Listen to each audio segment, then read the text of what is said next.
ముఖ్యమంత్రి కావటం వల్లే హిందూ దేవాలయాల పైన అగత్యాలు జరిగినాయి అని చెప్పేసి ఇప్పుడు మనం అనుకుంటున్నాం కదా.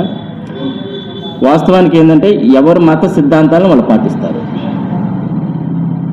ఇప్పుడు మనం ఏదైతే మన హిందూ ధర్మంలో లడ్డులో జంతువులు కొవ్వు కలిసిందని మనం ఎంత బాధపడుతున్నామో, అంటే కొవ్వు కలవకూడదని మన సిద్ధాంతం. కానీ ఈ అన్ని మతస్థుల యొక్క వాళ్ళ సిద్ధాంతం ఏంటంటే విషాన్ని అయినా కలపాలి, దాన్ని పాడు చేయాలి, హిందూ ధర్మ పవిత్రాన్ని పాడు చేయాలన్నదే వాళ్ళ టార్గెట్. కాబట్టి వాళ్ళు ముఖ్యమంత్రులు అయినప్పుడు వాళ్ళ చేతుల్లోకి రాజ్యం వెళ్ళిపోయినప్పుడు రాజ్యాన్ని వాళ్ళు ఇష్టం వచ్చినట్టు పాలించేసుకోవటం అనేది మనకు స్వతంత్రం వచ్చిన కాడి నుంచి ఆనవాయితీకి వస్తుంది. కాబట్టి ఇక్కడ ఒక క్రైస్తవ వ్యక్తి సీఎం అవటం వలన దాదాపు ఇవాళ తిరుమల తిరుపతి దేవస్థానం ఒక లడ్డే అపవిత్రం అవటమే కాదు, అనంతపురం దగ్గర నుంచి మొదలు పెట్టుకుంటే గత 4 సంవత్సరాల్లో ఇచ్చాపురం వరకు కూడా 140